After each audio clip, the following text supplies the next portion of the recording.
राजसी देवात्माएं कौन हैं? यक्ष, गंधर्व और किन्नर।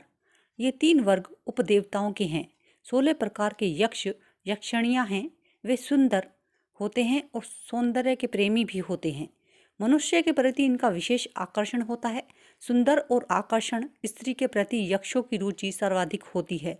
जहाँ सुंदर, कामनीय, लवणीय स्त्रियों को देखते हैं तुरंत मोहित हो जाते हैं। वे उस पर और विभिन्न प्रकार से भी उनकी सहायता करते हैं। अदृश्य रूप से यक्ष लोग अत्यधिक कामुक और रतिप्रिय होते हैं। ऐसे ही यक्षिणियाँ भी होती हैं। वे भी जहाँ सुंदर आकर्षक युवा व्यक्ति को देखती हैं तुरंत मोहित हो जाती हैं। वे भी कामुक और रतिप्रिय होती हैं। उनकी आंखें मोरनी जैसी होती हैं। वे पुरुषों से संपर्क स्थापित करने के लिए सदैव ललायित रहती हैं।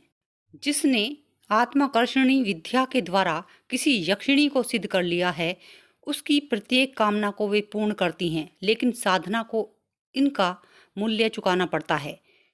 उसकी काम पिपासा को शांत करके कभी कभी यक्षिणियाँ भी सशरीर प्रकट हो जाती हैं और इच्छा अनुसार रूप धारण कर लेती हैं। वास्तव में यक्षिणियाँ अति रहस्यमय होती हैं। जो उनके चंगुल और मायाजाल में एक बार फंस गया, उनका फिर शीघ्र मुक्त होना संभव नहीं।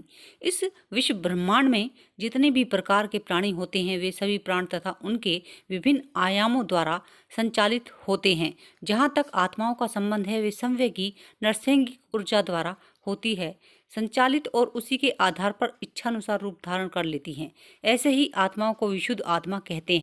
यक्षों में सबसे बड़ी विशेषता यह होती है कि उनमें प्राण शक्ति और आत्मशक्ति दोनों का सामंजस्य है। वे जितने देवताओं के निकट हैं, कहीं उससे निकट मनुष्य के होते हैं। यजन करने वाली जाति को यक्ष कहते हैं। हमें यह बात ज्ञात होनी चाहिए कि ब्रह्मा ने सबसे पहले पंच तत्वों में जल की उत्पत्ति की और उसके पश्चात अन्य प्राणियों का निर्माण। जल का अर्थ है जीवन देने वाला, इसलिए इसकी सबसे पहले उत्पत्ति की गई। जिन जिन प्राणियों का निर्माण हुआ था, वे सब मिलकर ब्रह्मा जी के पास गए और कहने लगे कि हम सब भूख प्यास से व्याकुल हैं। ब्रह्मा ने कहा, जल की रक्षा करो, एकमात्र जल ही है जिससे जीवन है। कालांतर में जल तत्व द्वारा ही अन्य पदार्थों का निर्माण होगा, इसलिए उनकी रक्षा करो। सभी देवताओं ने कहा, हम जल की रक्षा करेंगे। इस प्रकार हम देखते हैं कि मूल रूप से एक समय 2 ही जातियां थीं। एक थी यक्ष और दूसरी थी राक्षस। यक्ष ही आगे चलकर आर्यावर्त में मनु की संतान होने के फलस्वरूप मानव कहलाए। इस तरह पृथ्वी पर दानव और मानव 2 प्रकार के शरीरधारी प्राणी बने।